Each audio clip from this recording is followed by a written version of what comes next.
А, Кеш жарық құрметті әріптестер, яғни жаңа дейін кіріп отырған кісілер де бар екен бізде. Міне бізде әдеттегідей зум өткіземіз. Қазақ тілінде бізде вторник, кей кезде пятница күні өткізіп отырамыз. Енді бүгін мен өзім шығайын дегенім, тілім жеткенше, білімім жеткенше, енді қазақшаны барынша түсіндірейін деп неткенім. Тыныштық апа, басқалар да бәрі айтып жатыр. Өткенде зум өткіздік қой, квантовый скачок деген не деген сияқты кейбір терминдарды, кейбір нелерді ұқпай қалады екен да. Біздің қазақ аудиторияға әдейілеп қазақ тілінде бүгін соны түсіндіріп айтып берейін дегенім ғой. Енді былай мүлдем біз енді бепик компанияда жүргенімізге, Болат екемізге, міне Айжан бар, Рашыда апай, Бибигүл, біз келгелі 7,5 жыл болып қалды. Май-июнь айында 8 жыл болады. Көп былай тренингтер өттік, көп өнім туралы да көрдік, көп қалаларға барып көрдік, опытымыз бар. Бірақ та ең жұмыстың қатты дамуына біз кіріскеніміз 2023 жыл. Бұрын басқа системада болғанбыз, российский системада. Одан бөлек кетіп өзіміз істегенге де өзіміз қанатымыз жайылғандай болды. Сол үшін бар ғой, мен ойлаймын, мына қандай бизнес болсын, қандай сала болсын, ең біріншісі орынға қоятын, мен ойлаймын, бостандық. Мына бизнестің өзі сіздерге бостандық береді. Бизнес бостандық береді. Енді мен өзім туралы айта кетсем, мен бұл бизнесқа келген кезде енді Болат Таматаев, мына жерде отырған наставнигім, маған 2017-нің аяғы ма, 18-нің бас жағында, январьында ма, жылдың аяғы или жылдың басы, сол кезде маған осы ЕЛФ туралы ақпарат лақтырады. Личкама лақтырады WhatsApp-қа, мен аламын да оны удалить етіп тастаймын. Бірақ та звондаймын, Болат, мынау немене капсула дегенде Болат айтады, білмеймін дейді. Бір капсула дейді, от всего дейді, бәрін емдейді. Мен ойлаймын, что за ерунда, айына бір капсула деп ойлап отырмын ғой сонда. Оказывается, ол дұрыс түсіндірмеді ме, мен де дұрыс түсінбедім ба, сол ЕЛФ-ка не болды. Мен алып тастадым, отмет етіп. Маркетинг ешқашан тыңдаған жоқпын. Одан кейін Болат екінші ресінде апрель айында айтады, Ерлан, мынаны разберись, көрші, осы жерде ақша да бар, мысалы өнімі де жақсы екен, қарасаң нәтижелер бар екен деп лақтырады. Соның бәрін қараған кезде мен бір 4 нәтижені көрдім: сахарный диабет, красный волчанка, псориаз и қан қысымы орнына қалпына келгенде 4 нәтиже. Мені ақырындатып отыр Болат, если что. Мен әгер тез шақпылап кетеді дегенде, тез сөйлейін деп, болады ондайым, иә. Мен бизнесті да өзім тез құрғанды жақсы көремін ғой, сол үшін тез сөйлеймін. Сол үшін скорості ақырындатқаныма тура келеді, наверное, тура келеді. Енді оны да үйрене жатармыз, сіздерге, бәрімізге түсінікті болу үшін. Иә, сол кезде Болат маған, Ерлан, мынаны разберись, көрші деген кезде, мен соны ең бірінші ашып, сол 4 нәтижені көріп алып, екіншіден мен маркетинг план, мен өнімді де көрдім да сразу айттым, работает дедім. Бұл жұмыс жасайды. Ал егерде өнім жұмыс жасасам, значит маркетингті жақсы болу керек деп, маркетингті қараған кезде, мен ол кезде 2/2, 3/3 деген не болған жоқ, 4/4 кәне болған бонус жизни. Соны көрдім да, міне жерде бірінші айынан бастап, бірінші айынан $500 просто так алуға болады екен деп ойладым да, Болат қайттым, маған интерес берді деп. Содан енді қызығушылық танытып, бір жұмадай өзім мынаның бәрін енді зерттеп көргеннен кейін Болат қайттым, Болат маған ссылканы лақтыр дедім, ссылканы. Болат өзі де білмейді екен ол жерде ссылка қайда екен деп, ана жерде наставнигінен сұрап жүр, ссылка қайда деп. Мен оны бәрін зерттеп алдым ғой, ана регистрация магазин қалай жасалады екен бәрін көріп алдым да, Болат лақтырды, мен өзім сол кезде тіркелдім. Сол кезде мен айттым, Болат, мен білемін дедім, мен осы бизнесті өзім істеймін, менде кредиттарым бар, оның бәрін жабуым керек. Бірақ та маған тез үлкен доходқа шығу керек, потому что ана басқа компанияда істеп жатқан жерімде мен немді жауып тастады дедім. Аккаунтымды жауып тастайды, нені счеттарды блокқа қойып тастайды дейді. Оның компанияның несі бар ғой. Оказывается, жарты жыл можно было, заң бойынша, заңды түрде ала беруге болады екен. Қай жерде енді о кезде о жағына мен қараған жоқпын, мен көрдім да, мына жерде үлкен мүмкіндіктер бар деп, толығымен осы бепик компаниясына кеттім. Содан міне жұмыс жасай бастадық. Болат екеміз, міне командалар отыр ғой бізде, бұрын Айжан, Бибигүлдер бірге істегенде, Гүлнұр Букенова да о кезде қосылып қойған. Сол кезде біз 8 айдың ішінде бриллиант жауып тастадық. Өзіміз командамен. Бірақ та басқалар келіп бізді үйретіп, басқалар биткен кезде біз қайтадан тоқтап қалдық та, наоборот, артқа кеттік. солай ғой, иә болады. Рашида өзі сама по себе продажамен айналысып, өз несімен нетіп, наоборот, Рашида жақсы өсіп кетті. Сол кезде мен ойлаймын, бізге бостандық бермеді, ал қазіргі таңда достар біз бәрдеріңізге бостандық береміз. Бірақ та енді этикет дегенді соблюдать етіп, басқа компанияларды жамандамай, өзіміздің жұмысымызды дұрыстап істей берсек, біз космосқа дейін ұша аламыз, достар. Енді мен бүгінгі сабағым 2-3 жылдың дамудың стратегиясы, достар. 2-3 жылға, егерде жаңадан келген кісілер болса, міне Алия ханымды мен көріп отырмын, жаңадан келіп, жаңадан бастап жатыр. Айнаш та жаңадан буквально бастап жатыр. Міне Гаухар балдызым да жаңадан бастап жатыр. Бұрыннан өнімді пайдаланып жүрсе де. Бізге тезірек даму керек, достар. Не үшін? Уақыт бір орында тұрмайды. Заман зымырап өтіп жатыр. Біз сол заманға сай, біз осы бостандығымызды сатып алуымыз керек. Ол қалай? Мысалы, шетелге барсаңда, билетті любой уақытта сатып ала саласың. Балаларыңа бірден әпергің келе ме? Любой уақытта сатып ала саласың. Кредиттарың бар ма? Оның бәрін жауып тастап, депозит жинайсың. Оның бәрі финансовый дейді ғой, финанс жағдайынан бостандық болса, қалған жағында бәрін жөп алуға болады. Оның ең адамдар қазіргі заманда, мысалы бай адамдар көбі денсаулығымен айналысады екен. Қараңыздаршы, қазіргі Джефф Безос қазір спортзалға барады, фигурасы былай. Лев Дуров, миллиардер, тоже көп уақыттары, бос уақыттары бар, денсаулықтарына ақшаларын көбірек салады. Спортзалға барады, йогаға барады, басқаға барады. Оның бәріне уақыт керек. Одан басқаны біреу Марк Цукерберг деген. Ол да спортсмен емес, ол ботаник болған. Ботаник деген білесіздер ғой? Ботаник дегендер, олар сабағын оқи береді, ондай балалар бар ғой. Сабақ оқи береді, ал спорт жағына ештеңеге жоқ. Қазір Марк Цукерберг тоже да, алдашы, наверное, көрген шығарсың. Цукерберг тоже барып кикбоксинг бірден кемен айналысып жатыр. Ол неліктен? Ақшалары көп, олар қазір мына уақыттың көбін денсаулығына бөліп, спортқа, неге, чтобы гармония болсын деп сонымен айналысып жатыр. Ал енді біздің бизнесқа келсек, достар, мен жаңа айтып отырмын, иә, қазір 2-3 есе дамудың біз квантовый скачок жасауымыз керек. 2-3 жылдың ішінде квантовый скачок 1 жылда болмайды, мүмкін 1 жылда болады. Оған тоже шектеу қоймаңыз. Мүмкін 1 жыл, мүмкін 2 жыл, мүмкін 5 жыл. Бірақ та менің орташа санауым бойынша, достар, 2-3 жыл, максимум алған кезде 3 жыл болу керек. Одан ары қарай жібермеу керек. 3 жылдан асып кетсе, табыс таппасаңыздар, шаршап кетесіздер. Мен соның жеңіл жолын, тезірек жететін жолын көрсеткөй отырмын, иә? Сол үшін, мысалы, егерде бүгінгі отбасыларыңыздағы табыс, мысалы, доллармен айта берейін, біреуде $200 шығар, 100 мың теңге. Біреуде, мысалы, $500 шығар. $500 дегеніміз енді 250 мың теңге, біреуде $1000 шығар. Осы доходтарды, мысалы, $500 тауып, мен мақсат қойдым, мен $500 тауып жатырмын, енді биылғы жылы $600 жетем деген ондай мақсат жұмыс жасамайды екен, достар. Жұмыс жасамайды екен. $600 қосқанға сізге мотивация, мына миыңыз мотивация алмайды ол. Миды өзгерту, мышление өзгерту керек жоқ. Мына енді квантовый скачок жасауымыз керек біз. Біз квантовый скачок деген, Тыныстық апай бар ма? Квантовый скачок дегенді міне.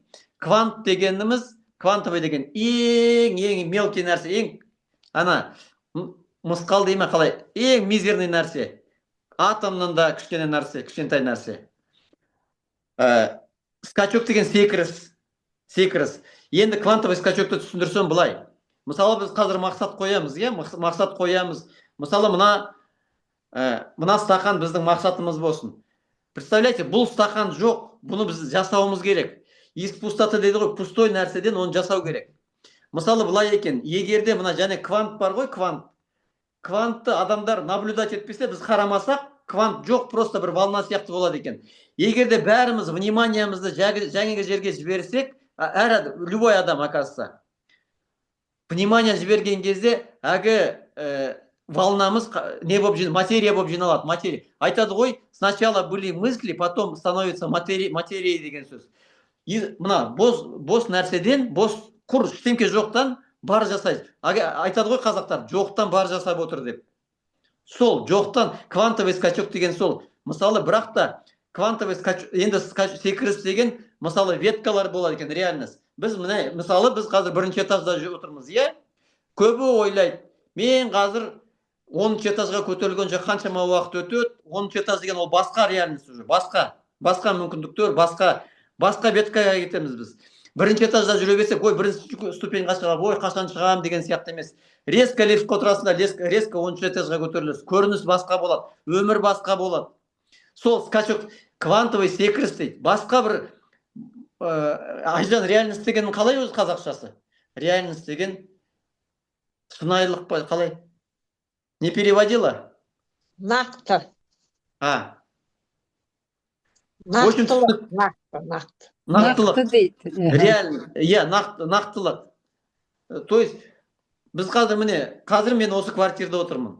Бірақ та мен миыма, мысалы, ертең виллада отырмын, менде 2-3 машина тұр, бассейн бар, моншасы бар, мысалы, 2 этажды вилла, соны нетіп аламын да, бірақ та армандап жатпаймын. Сразу резко соған қарай жұмыс істейсің, ойламай соны қоя бересің. Ал енді мына квантовый скачок бойынша, мысалы, егерде мысалы $500 тауып отырсаңыздар бүгін, арманды, мақсатты $600, $700, $1000 деп қоймайсыз. Сразу, мысалы, $5000, $10,000 деп қоясыз. Бірақ та сол кезде, мысалы, болмай жатса, қашан болады, оның бәрі өтірік. Мына айтады ғой, сомнение дейді, сомнение. Сомнение дейді, негізде орысша айтқан кезде, червь сомнение дейді ғой, соның бәрін құртатын сол екен. Алла тағалаға сеніңдер, мысалы, шынымен сеніп, просто күнделікті әрекет жасай берсе сол болады. Мен айтып отырмын ғой, мүмкін 1 жылда, мүмкін 2 жылда, мүмкін 3 жылда. Дәл тура осындай ситуацияны біз командамен бастаған кезде өзі 5-6 кісі бастағанбыз, онан кейін 15 кісі болды, онан кейін соңында 50, бәленбай 60 кісідей болды. Тура 10 есе, 10 айдың ішінде 10 есе товарооборот өсірдік. 10 есе. Соны біз қазір қайталауымыз керек. Қазір искусственный интеллект бар. Қазір TikTok бар. TikTok, кстати, более-менее начал. TikTok бар, Instagram бар, басқа да. Таргетті жіберуге болады, тіпті таргетті жіберуге болады. Оны жасай алатын адамдар болса, таргет деген реклама. Оған да келеміз қазір. То есть, доходтарымызды 10 есе, 5 есе, 10 есе көбейтеміз. Ең аз дегенде 2 есе.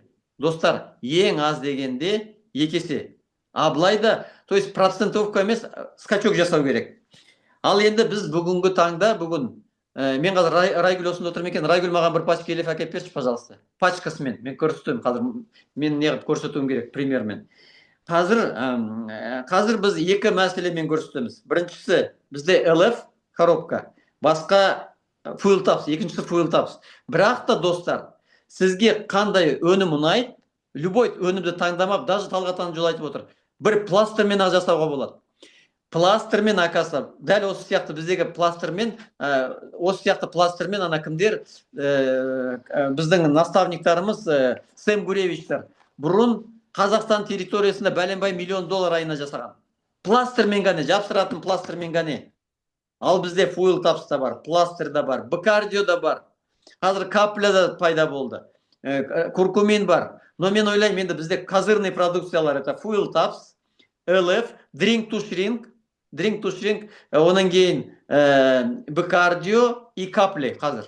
Любой продуктымен таңдап аласыз да, сонымен жасауға болады. Онан кейін бізге ең біріншіден мақсат қойдық, иә? Біз ең біріншіден былай қойып отыр, былай қояйық, достар. Қазақстанды компания номер 1 Қазақстан бойынша біздің бепик қылайық. Мысалы, Қазақстанда өте көп компаниялар бар екен. Мэриленд дейма, МВ дейма, неше сияқты. Бірақ та сондай мықты миллиондаған товарооборот жасайтын, $1 миллион товарооборот жасайтын компания 10% рынокты захватить еткен, ал қолына ұстап отырған ондай компания жоқ екен. Бізге әбден болуы мүмкіндік бар. Әсіресе fuel taps пен LF пен. Каждый 10 кісінің алсаң, 10 кісінің біреуінде LF болса, 10 жүргізушінің біреуінде fuel taps болса, біз рынокты толық жаулап алдық деуге болады. Содан, достар, компания номер 1 Қазақстанда болса, Қазақстан бірінші орынға шықса, онген СНГда бірінші орын болсақ, Бепик компаниясы дүние жүзінде бірінші 5-ші орынға шықса, Дэн Патнамның программасы. Сол үшін стратегия керек, сол үшін әрекет керек, достар. Бірақ та сол стратегияны жазып алып, мына бір қағазға жазып алып, мысалы, қойып, мұт кетіп, ештеңе ертең істемесең, әрекетті қазір бастау керек. Дәл қазір бастау керек. Ертең емес, күнді 78 сағаттың ішінде бастамасаңыз, жәнегі эмоция түсіп кетеді. Ешқандай оправдание болмау керек. Айнұр айтты емес пе? Можно дүз тренингқа бару керек. Мысалы, міне Айжан тренингқа барды ғой. Егерде Айжан 100 тренингқа, 1000 тренингқа барып, егерде өміріні өзінің пайдаланбаса, ол сол тренинг, сол залда, сол ақшасы сол залда қалады. Солай ғой, Айжан?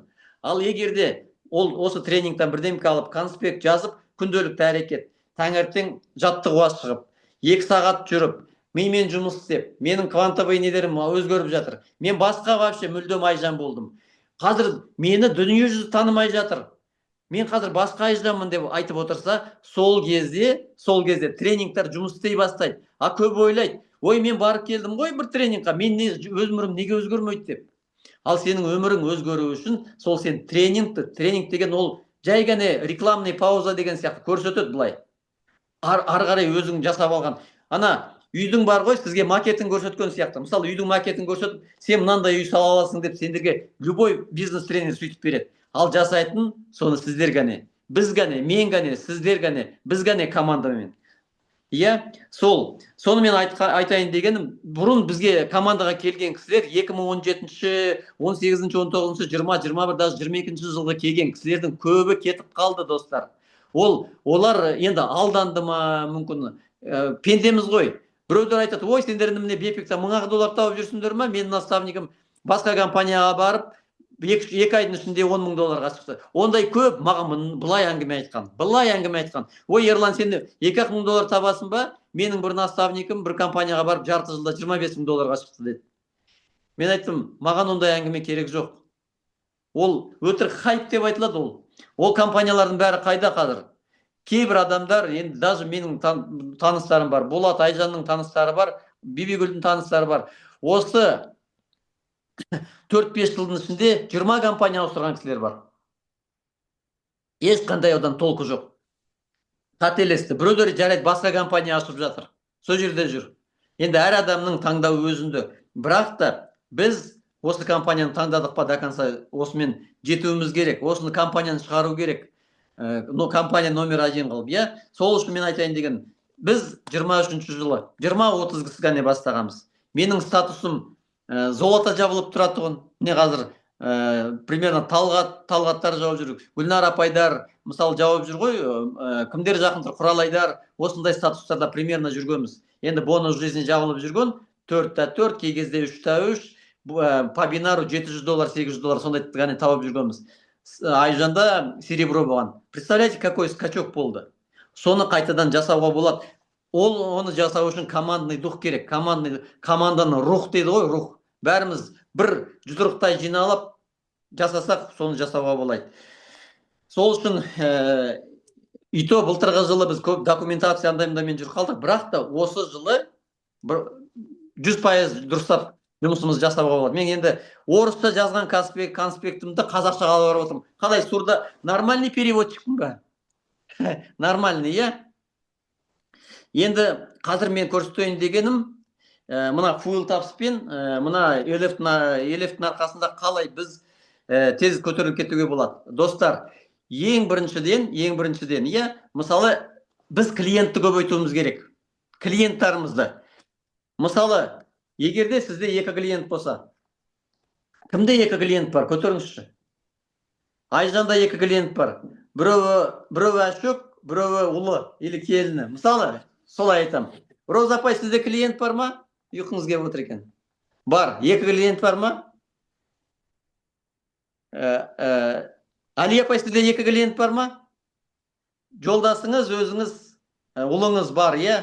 Балдияш апайда тоже бар, Бәтіш апайда бар, 2-3 клиенті, Гүлмирада бар, Жазира ханымда, Жұлдызда, бәрінде 1-2 клиент бар. Енді сол клиенттарды 10 есе көбейтуіміз керек.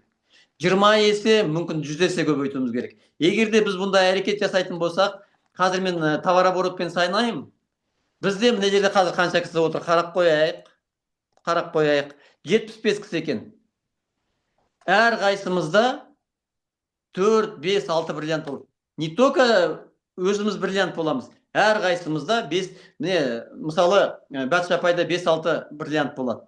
Мен санағаным бойынша 400 бриллиант, достар, 400 бриллиант шығаруға болады 2-3 жылдың ішінде. Прямо жұдырығымызды жұмбап, бір жұдырықтай жұмыс жасасақ, бір айтады ғой, бір жағадан жең, бір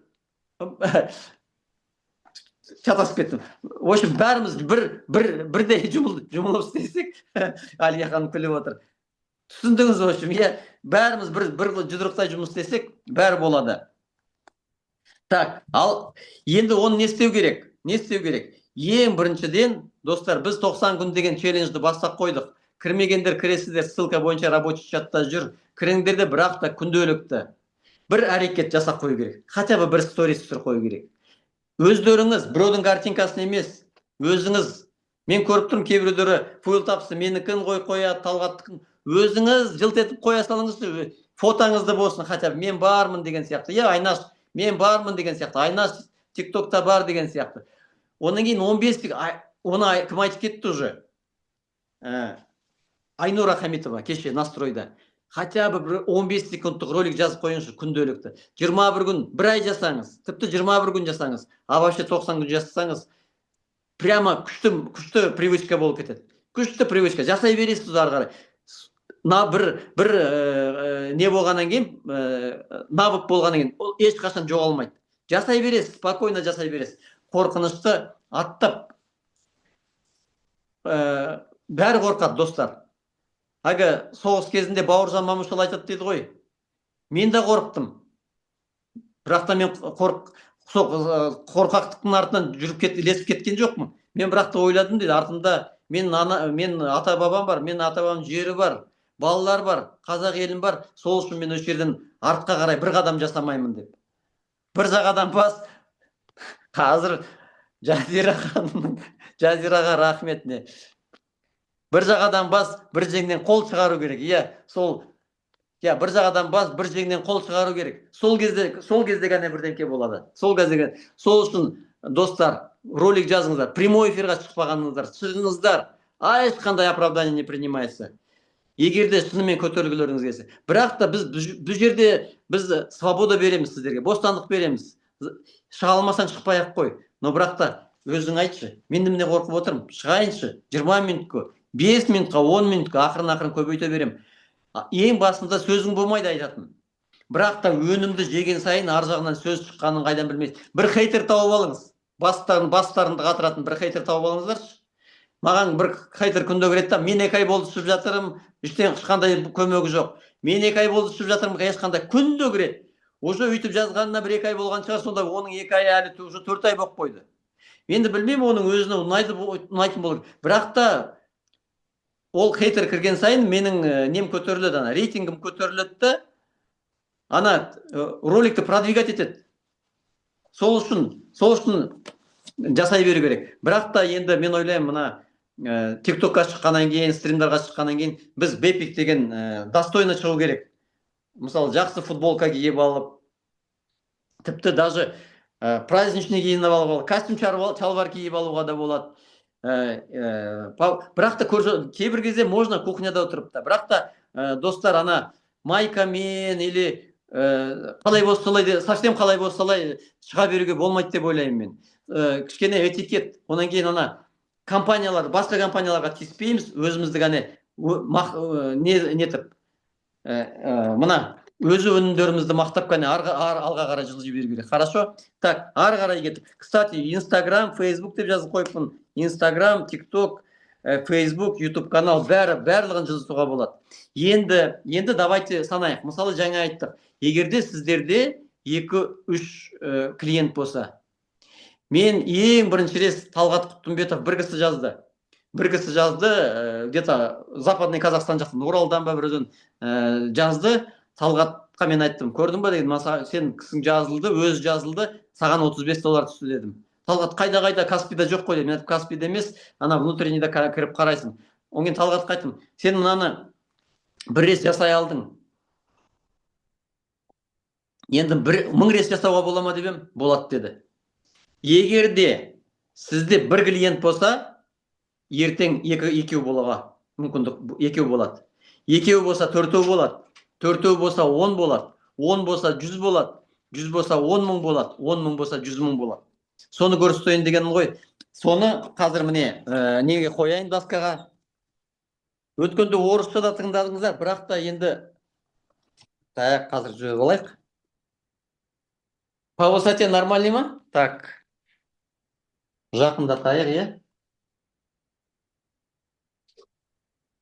Қалай көрініп тұр? Болат? Мен айтамын. Болат жоқ, иә? Көрініп тұр. Иә. Достар. Енді жазуын көру керек. Жазғанды көреміз. Достар, былай санайық. Мысалы, енді сразу соншама клиент бола қалмайды. Бірақ та егерде біз бәріміз командный методпен бүкіл, мысалы, мына жерде міне Айжан отыр, иә, Болат отыр. Мына жерде Алия ханым отыр, Роза апай отыр, Роза, Айнаш отыр, Бәтіш апай отыр, Талғат, Гаухар, Гүлнар, Жұлдыз, міне Жұпар ханым отыр, жаңадан келіп отырған, Зықия апай отыр, Күлжамал, Гүлнар апай, Күлян Тайсаринова, Құралай, Мария, Рая апай, бәріміз отырмыз, иә? Смотрите, біз бәріміз бір-бірімізге жұмыс жасаймыз. Бәріміз бір-бірімізге. Каждыйымызға өзіміздің клиент болады. Бірақ та біз өз ой өрісімізді неге жіберуімізге болады? Біз командамен Қазақстан бойынша Бепикта 100 мың клиент болады деп. Но бірақ сол 100 мың клиенттің ішінде сіздікі мүмкін 10 мың болады, мүмкін 20 мың болады.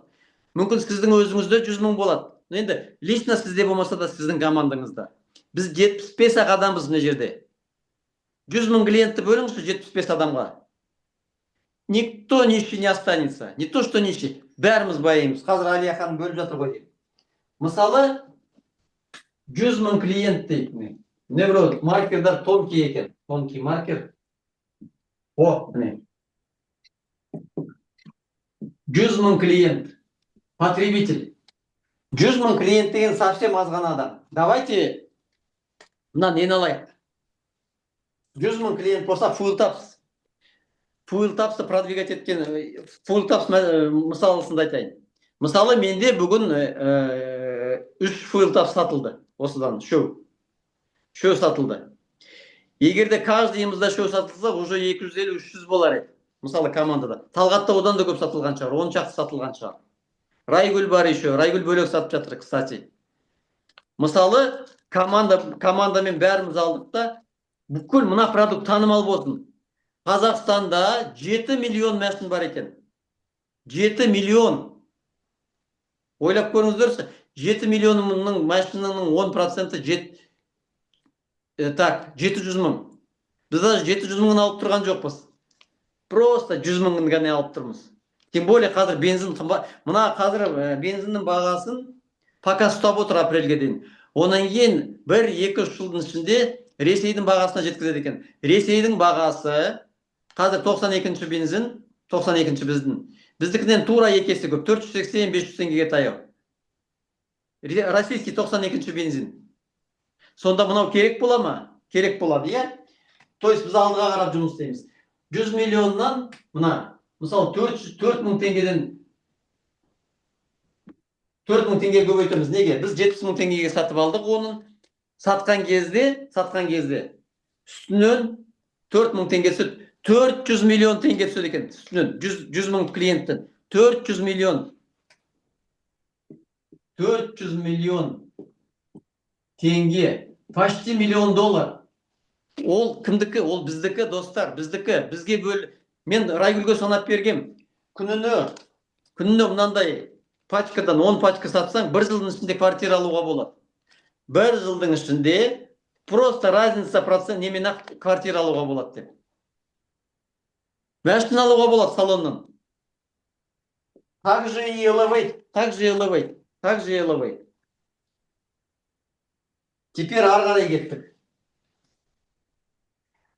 Біздің мақсатымыз сонда Біздің командамызда мысалы 100 мың потребитель осы продукттан болу керек. Ана жолы айтқан, қазір Болат Таматаев наставнигіміз реклама жібергей жатыр. Енді ол ЛФ пен акселерға жібереді, наверное, да. Ол реклама жіберсе, бүкіл командаға, бүкіл неге уже танымал болады бұл продукциялар. Қазір Талғат айтып жатыр ма? Талғат айтып жатыр ма? Райгүл айтып жатыр ма? Айжан айтып жатыр ма? Бәтіш апай айтып жатыр ма? Басқа сіздердің, лично каждыйыңыздың таныстарыңыз осы туралы естиді. Бірақ та сіз айналысатыныңызды білмейді. Сол үшін сізді айтуыңыз керек. Одан кейін мысалы Гаухар, міне, мысалы Гаухарынан айтып жүрсе, оның таныстары көреді, Гаухар айтады, менен алсайшы, менде де бар деп. То есть Гаухардың таныстары Гаухарға келеді. Олардың таныстары оларға келеді. Жұлдыздікі өзіне келеді. Гүлзат апайдікі өзіне келеді. Гүлмиранікі өзіне келеді. Сол үшін біз командный методпен істеген кезде бір-бірімізге срабатываем. Бір-бірімізге. Болат на нас срабатывает, мы на Болата срабатываем. Бір-бірімізге жұмыс жасаймыз. Сол үшін пендешілік, қызғаныштық, вообще ондай деген жоқ қазір. Ондай вообще болмау керекті. Наоборот, бізде сатылып жатыр. Бір пачка сатсаңыздар, 10 пачка, 100 пачка сатқандай қуаныңыздар. 400 миллион. Енді осы кісілердің, отырған кісілердің ішінде мұна 400 миллион розница ғана. Біз баллы, бонус жизни, бинар ештеңкені алып отырған жоқ. Чисто продажа, разница 70 мың мен 110 мыңның ортасы. Солай ғой. Сонда посылкамен бөлген кезде қанша посылка? Бұл оказывается 10 мың посылка. 10 мың посылка болады. Егерде балмен алсақ, вот теперь мына жерде балмен алайық, бал. Бір посылка, повторный покупка, мынандай посылка, бір посылка, 10 пакет бар ішінде, 10 фуйлтапс болатының ішінде, мынандай 10 мың посылка. Бір посылка беретін повторный покупка, бал береді бинарға, статусқа, 55 бал. 550 мың доллар. 550 мың доллар бал. Қаншама бал түседі сонда? Қаншама бал? 2 зеленый бриллиант не жерде? Ең жоқ дегенде 2 зеленый бриллиант отыр не жерде? Қаншама бриллиант отыр, достар. Фуйлтапспен ғана, басқасын санамаған кезде. Ал егерде біз шынында да компания номер 1 Қазақстанда десек, шығарса, Қазақстанның өзін ғана алсақ, бізде 100 мың мысалы, ары қарай жаза берейін енді. Не жерді сызып қояйық.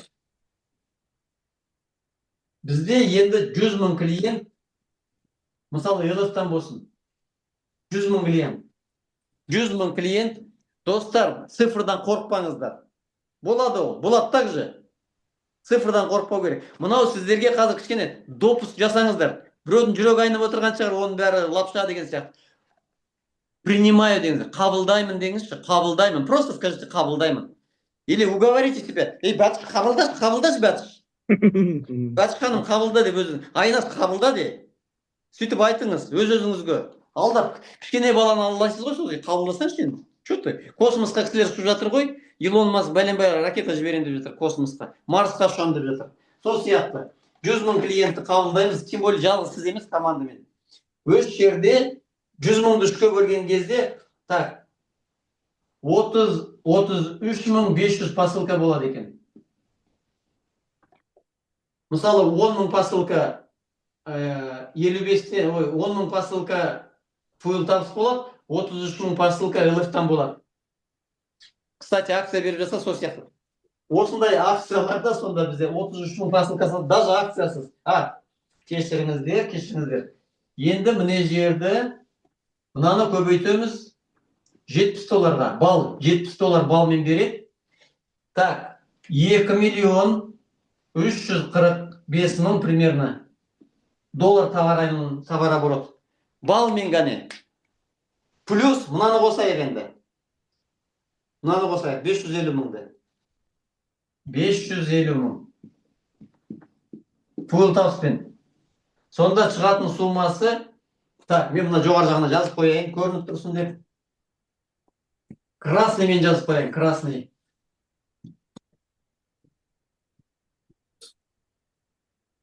$2.895.000. доллар товар айналымы. Былай қарағанда, так, 12 зеленый бриллиант екен. 386 бриллиант. 386 бриллиант. И 12 зеленый бриллиант. Нормально ма? Дүние жүзінде жоқ әлі мынау, дүние жүзінде жоқ. Егер де мынау Қазақстанда болса бар ғой, бізге дін патынан бәрімізге памятник қояды. При жизни. Жоқ, бұны реально. Жоқ, реально ғой. Реально. Реально. Реально. Достар, сол үшін қазір ограничениенің бәрін алып тастап, бола ма, болмай ма деген сұрақ квантовый ғасырда ондай сұрақ болмау керек. Мен бар ғой, мен алдында, ой, двойной черный бриллиантты қалай жабам, зеленый бриллиантты қалай жабам. Мынаны қойғаннан кейін анау менде болып қалды. Жоқ, шынымен ғой, Айжан, солай ғой. Солай, иә. Легко. Мына біз алдында 90 күнді бастаған кезде мен ойлайтын, как-нибудь золотаны болат қайтарым, хотя бы золото жабылып жүрсе ғой. Неделя сайын бриллиант жабылса ғой хотя бы. Мен бриллиант жапқан кезде сонда біз июль бастадық, июль, август, сентябрьда бриллиант жауып қойдым. Еще перевыполнение, без никаких акций, без ничего, просто жабыла салды. Менде бір комок келді, мына жерге тұрып қалды, болат, помнишь, да? Біз машинада келе жатырмыз, бөле жүреміз. Мына жерге тұрып қалды бір комок. Мен не ожидал же я же не ожидал. Болат деп ойлаған жоқпын. А Болатта, по-моему, сол кезде ең бірінші рет двойной голубой бриллиант жабылды ғой деймін, Болат? Да. Двойной голубой Болатта бірінші рет жабылды. Мен де тұрып қалды, а уже Болатта уже голубой бриллиант жауып нетіп жүрген. Рашыда там бриллиант жауып жүрген. Мен де тұрып қалды комок. Но ары қарай уже мен бір азартқа кіріп кеттік. Біз азартқа кірдік. Давай. Сондай азартты ұстауымыз керек. Онан кейін бар ғой, секрет бұл бизнеста. Ешқандай не жоқ ана. Білімді мен қатты білуім керек, қатты зерттеуім керек, қатты умный болуым керек деген вообще керек жоқ. Простота, энергия. Мен таңертең почему 2 сағат жүрім? Обязательно Райгүл бүгін бармай қалды, мен шықтым да 2 сағат, почти 2 сағат. Еще тауға барып келдік, энергия качықтаймын мен. Жүрген кезде энергияң көп. Аяң ауырады, да? Ештеңе айтпаймын. Арқаң ауырады, попа болит, шынын айтқан кезде. Потому что нагрузка ғой бәріне. Бәріне жерге нагрузка. Мына иығың, арқаң, мына недердің бәріне жүрген кезде бәріне нагрузка ғой былай. Оказывается, арқаң бәрі, сон мышцалардың бәрі ауырады. Бірақ та бір кезде энергия кетеді. Энергия кеткен кезде, почему мен бөлісіп отырмын бұнымен? Энергия деген кезде келе салысымен менде сразу 2 фуйл тап, үйге жетпей жатып 2 фуйл тап саламыз дейді. Біреу баяғыда жазылып кеткен кісі қайтадан жазылам деп кеше бірінші челлендждің бірінші күнде заказ жасап жіберді. Бүгін бір кісі фуйл тапсқа жазылам дейді. Райгүлді әне бір кісі қазір регистрацияны, Райгүл маған регистрация срочно жаса деп жатыр. Что это говорит? Ну что поменялось? Энергия, іштегі энергияға, біздің энергияға пчелонамет дейді ғой, ара бал іздейді ғой. Сол сияқты жан жақтан кісілер өздері іздейді бізді. Біз егерде жарқырап тұрсақ, біз уверенно бізде 100 000 клиенттер жанып тұрсақ, адамдар айтады, өй, жарық қой, мына жерде бар екен ғой. Менде бір пенсионер келеді бүгін, менде табыс тапқым келеді, хотя бы айына пенсияма қосымша 40-50 мың теңге болса, мен дейді бір пакет фул тап закажу дейді. 40 мың теңге түсіп отырса, неше маған дополнительно, ары қарай тағы да көрерміз дейді. Сол үшін достар, көп адамға керек. Онан кейін өткен ғасырларда мысалы көбі, мысалы тіс қысқанда таңертең сіздер ойланасыздар ма? Тісімді сайын ба, сыпайын ба деп. Зубной пастаны аласыздар да, тісті сып, күнделікті привычка. Бұрынғы кезде қалай бастап, зубной паста шығарған кезде бәрі айтты. Ой, бұнымен кім сат, тұзбен салат, содамен салат. Қазақтар вообще айтқан, бізде көп бар анандай, ол әппақ қылады, сомен саламыз, или вообще чая саламыз, дәрет ала саламыз деген сияқты. Всякий разный болыпты ғой, разный болыпты. А қазір зубной пастаны арабтарында, мұсылмандарында, орыстарында, христиандардың бәрдері, буддисттарында бәрі зубной пастамен тістерін сат. Дүние жүзінің бәрі ойланбайды ғой. Оны за счет реклама. Даже оказывается, әйелдер темекі тартқанды реклама қылып шығарған екен ғой. 4 әйелді қойғанға актрисаны тартқызған мода деп, солай кеткен. А почему бізге денсаулықты мода не сделать? Почему бізге мына фуйл тапс экологияға выброс жоқ? жоқты мода не сделать. Обязательно сол бір какой денсаулыққа вредный нәрсе. Сникерс алыңыз, мен ыңғай сникерс айтам. Сникерсті мен ойланбаймын да, барам да заправкада өзі асығып тұрасыз ғой. Сникерс бар ма? Басқа компьютер толып тұрса да сникерс аламыз. Потому что уже бізге 30 жыл бойы құйып тастаған мына жерге. Сникерс. Коланы жастар. Кей кезде, енді мен өзім кола ішпеймін, кей кезде тойға бір жерге барғанда алып кетесің ғой, сонда ойлайсың. Бәрі айтады, ана ұрттап жіберсең кішкене тамақты құртады. Болады тоже да, блин, что-то көбірек тамақ ішіп қойдық, давай колой запьем, коламен кішкене ана қорытып жібереді. Подсознательно уже құйып тастаған ғой, кола, анау мынау деген сияқты. Реклама. Сол рекламаны біз жасауымыз керек. Сонда ақшаны компания кімге төлейді? Бізге төлейді. Достар, айтып отырмын ғой, мүмкін біреулеріңізде 100 клиент болады. 2-3 жылдың ішінде. Біреуіңізде мүмкін 1000, біреуіңізде 10 000, 100 000 болады. Тіпті миллионда болуы мүмкін. Командаңызбен бір кісіде деп айтқан жоқ. Менде мысалы өзімді 20 000 клиент болса, мен бәрін өзіме байлап қойып отырмаймын ғой. Бәрі кетеді өзі командаға тарап. Ана жақ қалада нем бар, партнер ала бер. Талғат жасап жатқан ана жақ қалада ала бер. Шымкентте Қожабек мырза бар. Қарағанда Құралай бар деп айта береміз ғой, бір-бірімізге бүйтіп жібере береміз кісілерді. И бәрі зарабатывает. Солай ғой. Сонда командный методпен көп жетістікке жетуге болады. И онан кейін бағана айттым ғой, мысалы, қазір міне 3 миллион, жаңа 2 миллион 895 миллион товарооборот жоқ. 400 бриллиантымыз жоқ. 12 зеленый бриллиант жоқ. Бірақ та уже екінші рет айтып жатырмыз. Уже идеясы бар, сөз бар, айтылған сөз бар. Егер де қабылдаған кісілер болса, қазір осыған біз жаңағы квантовый скачок дейді ғой, сол бойынша наблюдатель болсақ, қарап отырсақ бәріміз, энергиямыз соған жіберсек, сол болады. Бірақ та жолда бұл ракетадан түсіп қалмаңыздар, бүйтіп ұстанып алыңыздар да. Мен де осы ракетадан түспей, мен де жүрем осы жерде, мен де осының четінен ілінем деп 0,5% болсын. Мен қазір бар ғой, каждыйыңыздан бриллиант көріп отырмын. Айнаштан, Роза апайдан, Алия ханым, Балзияш апай, Бәтіш апай, и так бриллиант, да. Гүлмира, Гүлнұр Букенова, Гүлзада, Жұлдыз, Жұпар, сіз де бола аласыз. Зықия апайдан, Гүлнар апай, тоже Күлжамал екеу, уже близко. Күлян Тайсарина, постоянно катонда жүрма, күнде шығып жүреді, тоже скоро бриллиант. Құралай, естественно, Мария, Светлана апай, Рая апай, каждый может.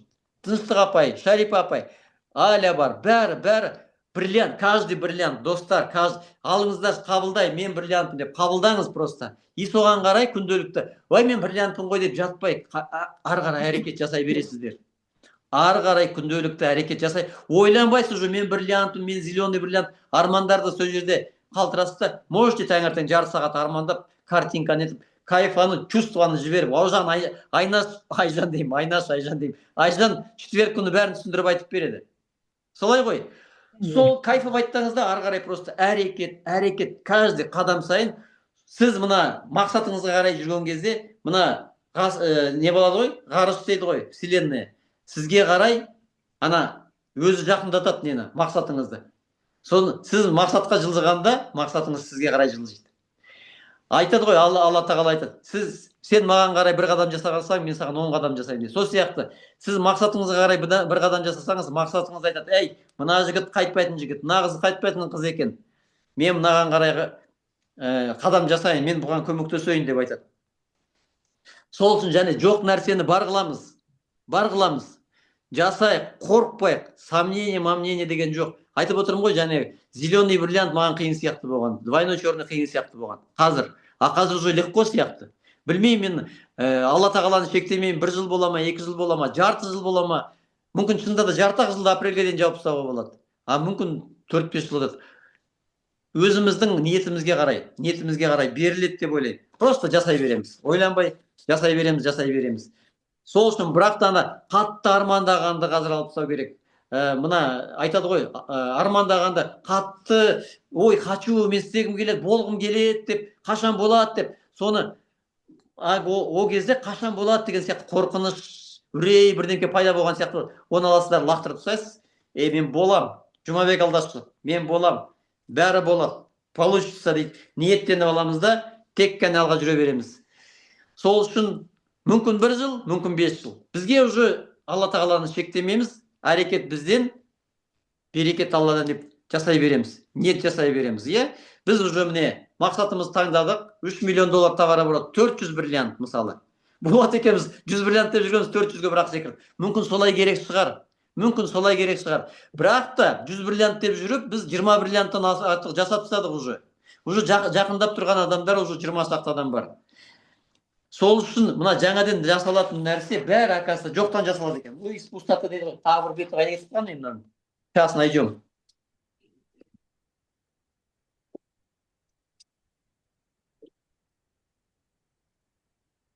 Сондықтан біздің бизнес неден құрылады? Ең бірінші бізде достар клиент болу керек. Басында мен айтып кеттім ғой. Мысалы 2 клиент, 4 клиент, 10 клиент, 20 клиент, 100 клиент, сөйтіп клиенттардан потребление. Қазір фуэлтапс болады. Помнишь, басында біз не могли раскрутить? Мен көп алып алдым да сатылмай, әрең-парең. Қазір уже фуэлтапсты сұрап жатыр. Мен уже біреу айтады, 7 кісіден ролик көрдім, мынауың шынымен де несі бар. Бүгін келіп құдам алып кетті, достар. Құдам Елов Қасымбай жүрген кісі бүгінге бап 95 құйып жүргем дейді. Бүгін жаңа маған звондады. Алып кеткен жаңа ғана осы кетті үйден. 1 сағат бұрын. Заправкаға неге дейін жеттім деді. Ана тұзды бастау жаққа дейін. Неге дейін таяқ қалдым. Заправка 92 құя берейін ба, таблетканы салайын ба деді. 65 литр екен бакка. Соған четверть таблетки и плюс половина таблетки. Жартысын, оның жартысын. Салып жатырым деді. Таңертең жұмысына кетеді. Пожалуйста, уже құдаларымыз спокойно бетіп жатқаннан кейін уже получает. Қазір бауырымда, күйеу баламда бар. Ана Гүлбақты танисыздар, Гүлбақты осында болу керек. Райзаның жолдасы, Гүлбақты сестренкам жолдасы. Бәрі салып жатыр. Бауырларым бәрі уже салып жатыр. Фуэлтапсты уже басқа не кетіп жатыр уже. Ал 7 миллион мәсін, достар, вообще, знаете, там миллионер емес, миллиардер болуға болады бәрімізге. Так, онан кейін екіншісі бізге партнер керек. Партнерді көбейту. Және 10 клиенттің ішінен бір партнер шығады. Мүмкін екеу. Соңды дейді. Сынды дейді. Райгүл жазып қойды, сынды деп. Партнерлар. Онан кейін тағы керегі бізге мына әрекет жасайтын партнерлар керек, активный, который мысалы 200-500 доллар, мысалы 1000 доллар дополнительно, мысалы жұмыстары бар болса да дополнительно ақша тапқысы келетін партнерлар керек. Онан кейін лидерлар керек. Лидерлер не осы зумға кіріп отырсыздар ма? Сіздер өздеріңізді лидер деп санаңыздар, топ лидер болам деп. И бізге бір неге жасау үшін бір навыктар керек, иә, бір қалай навык қалай? Навык деген қалай? Талғат айтып берші. Талғат, Айжан, как навык? Жазира. Так, прием. Дағды дейді, дағдылан келеді, иә, дағдылан. Бір фишка деп айтады, прием недер деп айтылады, навык. В общем, бір навыктар керек. Үйреніп алады, денең үйреніп алады ғой, бір жаттығу сияқты. Соны бір қайталанай беріңіз. Онан кейін ол кісіні шақыру. Достар, мен осы жол ана живой встречада да айтқам. Біз мысалы сетевой бизнесте жүрген кезде Болат екеуміз, міне Айжан да біледі. Бізді айтатұғын, холодный контактыға шығыңдар деп. Біз Райгүл екеуміз күніне 1000 листовка клеить айтығымыз столларға. Онан кейін кісілерге жақындайсың, танысасың, қиын болатұғын. Болат остановкада кісілерді ұстап сөйлесетұғын. Онан кейін звонок жасайтығымыз, алдап, интрига жасап, достарымыздың бәрінше Айжан күледі, Айжан Болат. Айжан артаман тұрады, типа Болатты не знаю деп. Остановкадағы кісілерді ұстап Болат. Давай, классная компания, классный продукт. Ты что убегаешь, иди сюда деп. Болат сөйтіп айтатығын. Енді ондай заман өтті, достар. Қазір ешқандай интриговать етіп, алдап кісілерді керек жоқ. Прямой айтасың. Прямой айту үшін TikTokқа шығасың, Instagramға шығасың. Навык, шеберлік, мастерство керек. Шеберлік болу керек, иә. Шебер боласың, иә. Мына жерде 21 күн, онан кейін 90 күн дағды шебер дейді. Рахмет Балғын ханым. Рахмет Балғын ханым ба, Балғын. Рахмет, үлкен рахмет, иә. Шебер болу керек, профессионал болу керек. Өз жерде. Онан кейін звонок жасайтымыз. Енді қазір өте оңай, достар. Қазір бар ғой, мына соцсетіға кірсең, WhatsApp бар, Telegram бар, TikTok. Даже статусқа қоя салам ғой мен. Менің қазір ауылдағы танитын жігіттердің бәрі уже фуэлтап сұрап жатыр. Арасында еще Еловты да айтып қоямыз. Райгүлге бір кісі айтады бүгін. кешеме. Ой, ана ерлетті нетіп жатырмын, енді, ой, фул тап салып ем, енді ерлетті жегім кеп тұр деп айтады дейді. Жартысын енді заказ беріпті да, жегім кеп тұр. Потому что біз екеуін қатар көрсетіп отырамыз. Фул тапсты көрсетеміз да, ерлетті көрсетеміз. Көрдіңіздер ме? И осы жолы мына живой встречаға фул тапсқа келген кісілер, мына жерде өнімдерің мынандай екен ғой. Талғатқа келген екі кісі, мына өнімдерің мынандай екен ғой. Мынаның бәрі маған уже балама керек, келініме керек, енеме керек, анаған келіншегіме керек, қызыма керек, өзіме керек дейді. Уже 6-7 карт, миымда 6-7 кісіге керек деп ойлап қойдым дейді. Көрдіңіздер ме? Сол үшін біз кісілерді шақырып алуымыз керек. Қазір достар, ең бірінші тиктокқа шыққан кезде айтып отырмын ғой, жай ғана картинка емес, біреудің картинкасы емес, Болаттың картинкасы емес, Айжандыкін емес, өздеріңізді бренд қылударыңыз керек. Міне Алия ханым отыр ма? Алия ханым өзін, Роза апай өзін, Айнаш өзін продвигать ету керек. Насылхан апай өзін бұрын скакалкамен секіріп күштіне жинап еді ғой, сол сияқты бір әрекеттер жасау керек. Сіздерді Батыс апай уже бренд считайте, өзін нетіп алды. Өзіңді продвигать ету керек тиктокта. Ролик, 2 ролик, 5 роликқа дейін жасау керек. Бола, что там бола? Алдымен не болмайды, сапа болмайды, саны болады. Бірақ та алдымен саны болады, оның ең сапасына қарай көшеді. По-любому. Көп кісі жаза беріңіздер, арасынан 100-ден жүйрік, 1000-нан тұлпар шығады. 100-ден жүйрік, 1000-нан. Соның ең сондай мықты кісілер келеді. Біреуі 10 кісіден мықты болады. Одан ары қарай келеді, 100 кісіден біреуі мықты болады. 1000 басы келеді онан кейін, 1000 басы да келеді. Сол үшін достар, алғыс күштәмен дейді. Сол үшін достар, қайтпай қазір істеу керек. Айтып отырмын ғой, ең бірінші командамыздың рухын жинау керек. Біз бір командамыз, бірдей футболка, бірдей қадам жасаймыз, бір мақсатқа қарай жүреміз. Болсақ сонда бәрі болады. И әр телевизордан, міне біздің телевизор қазір, Instagram, Facebook, бәрінен де осы ақпарат жүре беру керек. Ақпарат, Full Taps, Б-Кардио, ЛФ, Акселер, Капли, Редженер, Здоровье, Долголетие. Солай ғой. Ешкімді емдеп керек жоқ, бір жағынан. Емдеп керек жоқ. Мынаны профилактикаға ішіндер. Бәрі күшті болады деп. Омоложение. Жас болғың келе ме? Пожалуйста. И онан кейін қазір күшті істеп жатқан клиентский чат. Оны мен айттым ғой. Оны енді до конца зерттеп бітем. Бірақ та көп ойланбастан, оказывается, сіздерде мысалы клиенттер ма по бепик, мысалы фуэлтапстікін бөлек можно, а ненікін бөлек. Клуб здоровья ЛФ-тікін. Соны жасаймыз әлі. Мен оны кітапты до конца оқып бітірем. Жасап, сол кезде уже клиенттарың өздері клиент шақырады. Өздері сізге кісі жазып береді. Өздеріне кісі жазып. Әлі күн болады, күніне 2-3 кісі тіркейсіз прямой. Күніне $35-дан $105 табасыз. Айына $3000 болады. Айына достар 100 кісі тіркейтін адамдар шығады арамыздан. 100 адам айына тіркейтіндер болады. Представляете? Первый линияға. Клиентский чат вообще күшті жұмыс істейді. Ана кім айтады ғой, Станислав па болады? Как же его? Станислав же? Клиентский чат кітапты жазған. Да, Станислав, как его, статский или как? Сол айтады ғой, сол айтады. Мен дейді, бәлембай 20 жыл стажбен сетевойда жүрген кезде бір қыз келді дейді. Клиентский чатпен, жазираға айтып отыр, болады дейді. Клиентский чатпен дейді, 3 жылдың ішінде обороты менен 3 есе көп болды дейді. Мен сол кезде ғана бұрылдым. Топ лидер болсын, не болсын. Қазірда Болатта примерно сол сияқты бір нәрсе жасағай жатыр. Бірақ та мына Болаттың энергиясына қарай бізді подключить етуіміз керек. Менің энергияма, достар, подключить етіңіз. Айжанның энергиясына, Бибигүл, Батыс апайдың бір-біріңіздің энергия. Сонда біздің күшіміз, мысалы 2 адамның күші, мысалы 10 есе көбейеді екен. 100 адамның күші 1000 есе көбейеді. 100 адамдікі. Или 10 000 есе. Мысалы бір ат оказывается, бір ат 2-3 тонна жүк қана сүйреледі екен. Ал 2 ат 15 тоннадан 30 тоннаға дейін жүк сүйреледі. Қалай ол? 2 ат. Сонда қалай екен, оны физиктарда түсіндіріп айта алмайды.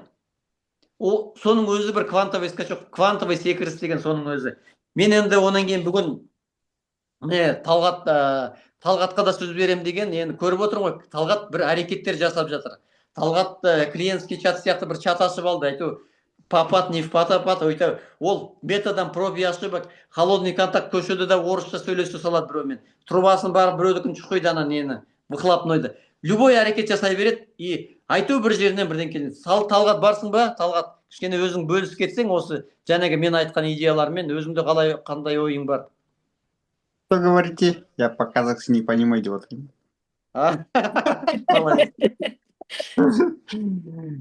Ассалаумағалейкум, сәлеметсіздер ма? Сол тек қана орысша сөйлеп үйреніп жүрмін, так что уже қазақша переключение жоқ деп қояйын. Қожа Насырсың ғой, блин.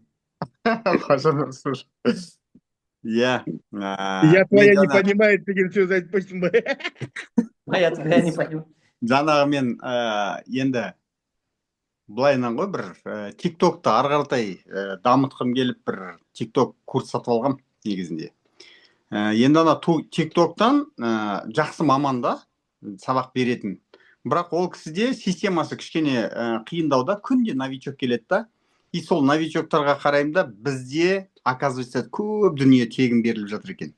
Мысалға қазір көбіміз қорқып жүрсіздер ғой, я тиктокты ертең бастаймын, бүрсі күні бастаймын, оның арғыны бастаймын деп ше.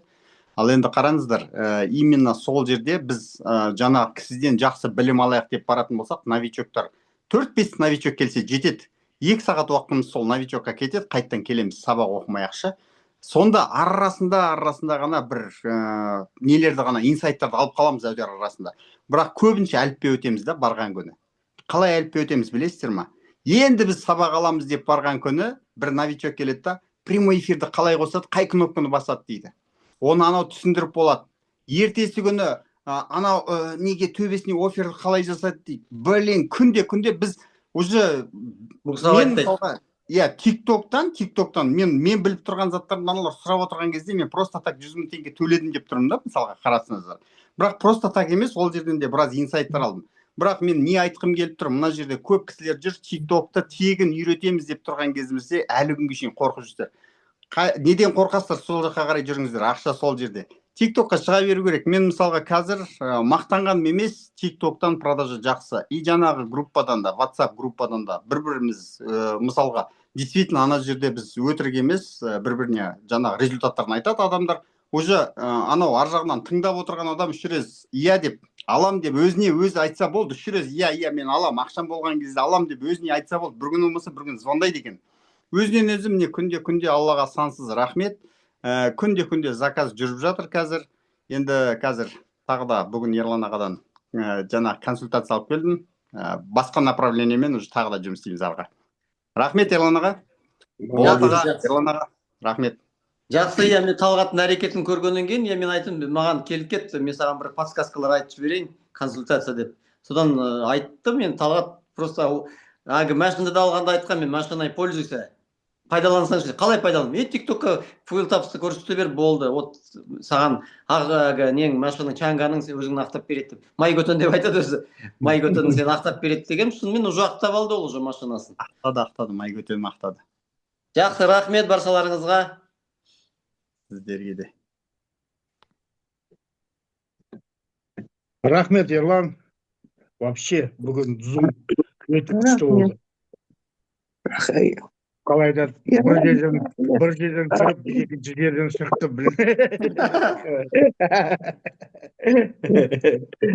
дұрыстап қазақша сөйлей алмаймын, но түсінгенін түсіндім конкретно. Сізде бір жерден шықты